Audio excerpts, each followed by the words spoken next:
Muy buenos días, saludos desde Radio Campus, la emisora de la Universidad de La Laguna. Sea todo el mundo bienvenido a esta emisora que, como aula cultural, se integra dentro del Vicerrectorado de Cultura, Participación Social y Campus Ofrey La Palma de la Casa y que es la emisora universitaria decana de España. Está integrada dentro de la Asociación de Radios Universitarias Españolas de ARU. Y hoy tenemos otro nuevo espacio dedicado a los centros de estudios, institutos universitarios y grupos de investigación, porque vamos a hablar de uno de los punteros de estos tres colectivos, que no es otro que el Instituto Universitario de Neurociencia de la Universidad de La Laguna. Para ello, nos concede unos minutos de su tiempo y desde ya le damos las gracias por su presencia Alberto Domínguez Martínez, investigador y secretario del instituto, que es conocido por el acrónimo IUNE. Alberto, muy buenos días y muchas gracias por concedernos estos minutos de tu tiempo una vez más. Muy buenos días y muchas gracias a ustedes por la atención y por permitirnos también, siendo un altavoz de las actividades de los institutos, ¿no? Que hoy nos piden siempre eso, diseminación y divulgación de lo que hacemos. Así que gracias a ustedes. Para aquellas personas que no estén familiarizadas con el término, ¿qué es la neurociencia? Bueno, pues ahí se integran una serie de áreas de investigación que tratan de relacionar, digamos, la capacidad del ser humano para conocer su realidad a través de, pues, sus sentidos, digamos, y su capacidad de procesamiento perceptivo y después su capacidad de utilizar procesos superiores, ¿no? Y entonces tratan de poner todo ese estudio de los procesos en relación con el asiento neuronal y las conexiones neuronales y cerebrales que existen entre distintas áreas a la hora de solucionar distintas tareas, ¿no?, cognitivas, digamos, ¿no? Y un poco todas estas áreas, desde la neurofisiología, la neuropsicología, la psicología experimental, incluso áreas de ingeniería, etcétera, que pueden estar dedicadas al análisis de la señal, ¿no? Porque finalmente lo que recogemos del cerebro muchas veces es una señal eléctrica, una señal magnética o una señal visual, y hay que analizarla, y ahí entran también entonces los ingenieros y otros campos de estudio, ¿no? Se puede decir entonces que es una rama del conocimiento que tiene naturaleza multidisciplinar. Desde luego, desde luego, desde luego. Mi procedencia es desde el campo de la psicología, porque es mi campo de especialización desde el grado, ¿no? Pero así como hace 15 años, 20 años, no más allá, ¿no? Podíamos los psicólogos trabajar solos, analizando los tiempos de reacción en tareas experimentales del laboratorio. Ahora es imposible, no podemos hacer esto solos ya. Prácticamente tenemos que tener especialistas porque los instrumentos han variado, han cambiado. Tenemos la resonancia, tenemos el EEG, tenemos la estimulación magnética, tenemos la estimulación eléctrica y necesitamos físicos, necesitamos ingenieros, necesitamos médicos para trabajar en neuropsicología, etcétera, ¿no? Entonces, la labor de equipo es fundamental y es una de las razones de ser de este instituto, desde luego. ¿Cuándo se crea el instituto? Pues la fecha de creación del instituto es 2016, si no me equivoco, ¿no? Eso es lo que debe constar en el boletín oficial, ¿no?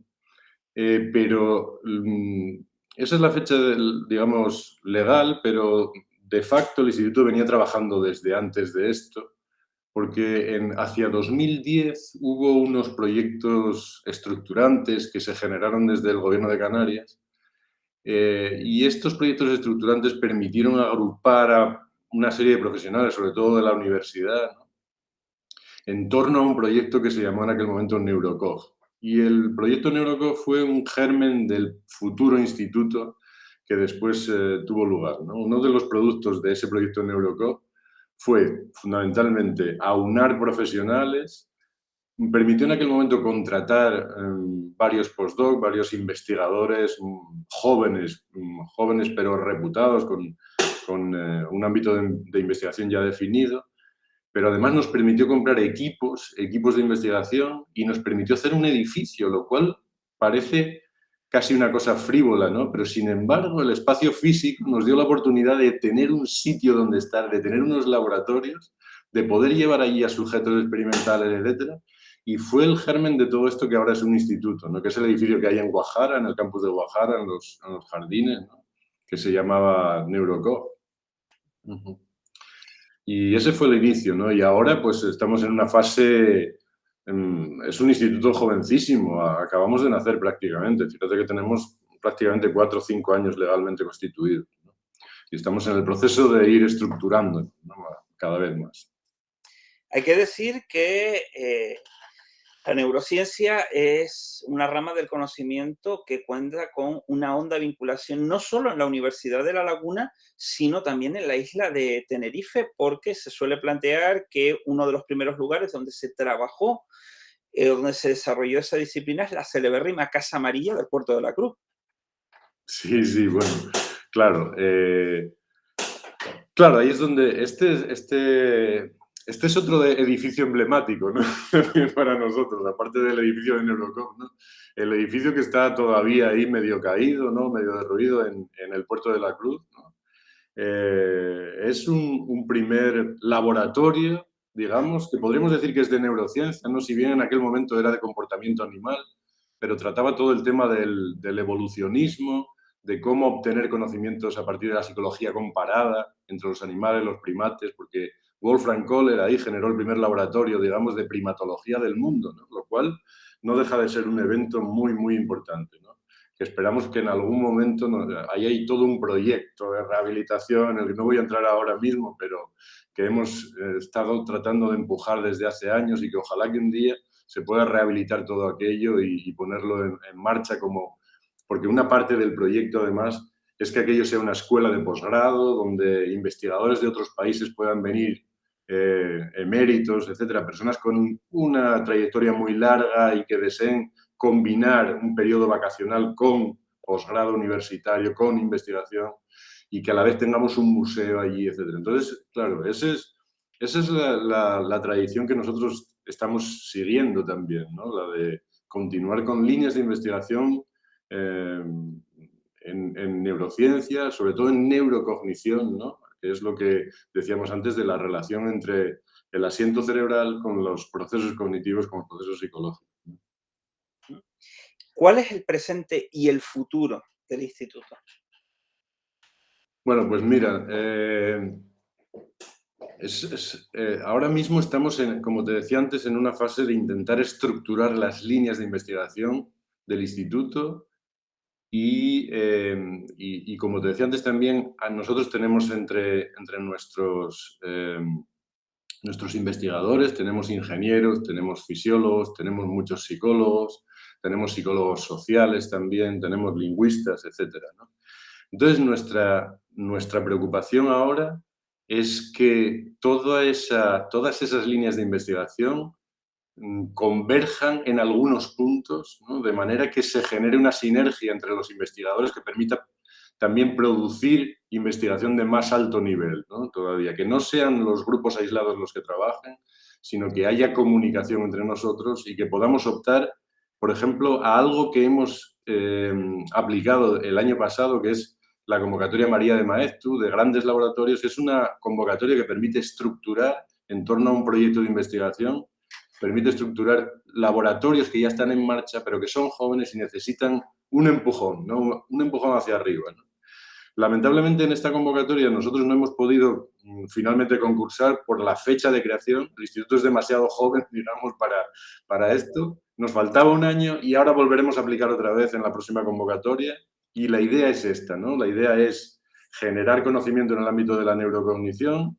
Es también conseguir, nuestra ambición es diseminar nuestro conocimiento a través de la divulgación, que es lo que estoy haciendo un poco yo aquí, de manera un poco informal, pero diseminar en distintos ámbitos, ya lo estamos haciendo, ¿no? Desde los institutos de bachillerato hasta otros ámbitos, ¿no? Haciendo conferencias, haciendo divulgación en las redes, etcétera. Pretendemos también, la mayoría de nosotros somos científicos que podemos llamar básicos, en el sentido de que trabajamos en el laboratorio, ¿no? pero algunos de nosotros ya están trabajando mucho con pacientes y esto para nosotros es una preocupación esencial, es decir, la traslación del conocimiento básico al conocimiento aplicado, ¿no? ¿Cómo podemos nosotros aplicar este conocimiento a la solución de problemas en distintos ámbitos, ¿no? Desde los pacientes, por ejemplo, interesan mucho los pacientes con enfermedades neurodegenerativas, tipo Alzheimer, tipo Parkinson, y hay gente trabajando en esto. Pero también, por ejemplo, en ámbitos como el neuromarketing, donde estamos haciendo algunas cosillas también, ¿no? Es decir, cómo podemos relacionar técnicas como el eye tracker, que son la medición de los movimientos oculares, para obtener mediciones muy exactas y conseguir, por ejemplo, saber cómo los consumidores se mueven por los supermercados o por las grandes superficies, detectando sus movimientos oculares y viendo cuáles son las posibilidades de elección de este consumidor, etcétera. Entonces, nos interesan mucho las aplicaciones. Para nosotros es bastante difícil esto porque no tenemos esa tradición, pero tenemos que conseguirla. Nos lo demandan y la sociedad nos demanda esto, tenemos que conseguir esa traslación de todas, claro está, ¿no? Entonces, esas dos vías, esas casi, sí, dos vías que son las de, por un lado, estructurar las líneas de investigación, conseguir grandes proyectos, conseguir estructurar el instituto, por un lado, y por el otro lado, conseguir las aplicaciones, digamos, y la traslación, son dos objetivos fundamentales de nuestro plan de futuro, ¿no? Porque el otro ya nos preocupa menos, lo otro es investigación básica, que ya se está haciendo investigación básica de alto nivel y se están consiguiendo objetivos muy, muy importantes, ¿no? Y publicaciones muy importantes, ¿no? En ese sentido no nos preocupa tanto, ¿eh? Porque los proyectos que tienen en los que está participando la gente, proyectos nacionales, proyectos europeos, respaldan esa investigación y los investigadores son competentes en ese sentido. Pues Alberto, muchas gracias por concedernos estos minutos de tu tiempo, por exponer al público la historia y la actualidad, así como las perspectivas de futuro del Instituto Universitario de Neurociencia. Y, como siempre, te deseamos desde aquí, a ti y a las personas que hacen posible el IUNE de la Universidad de La Laguna, el mayor de los éxitos, la mejor de las suertes en el desempeño de esa función, aunque, como siempre, tratándose de una línea de investigación de una universidad pública, vaya en ello un planteamiento un tanto egoísta, porque al final el beneficio atiende y llega a todas y cada una de las personas que formamos parte de la ciudadanía. Así es, ese es nuestro objetivo, ¿no? Servir a la gente, servir a la sociedad y ese es nuestro objetivo también, ¿no? Ya sea desde eso, desde la investigación básica hasta la más aplicada. Somos servicio público. Eso es nuestro objetivo. Muchas gracias a ti, Luis. Pues con estas claras palabras que recuerdan el carácter público de servicio y deber público que tiene la Universidad de La Laguna y el Instituto Universitario de Neurociencia, cerramos este programa dedicado a esta institución de investigación. Hemos hablado con Alberto Domínguez Martínez, investigador y secretario del Instituto Universitario de Neurociencia. Este es el programa dedicado a centros de estudios, grupos de investigación y, cómo no, institutos universitarios de Radio Campus, la emisora de la Universidad de La Laguna.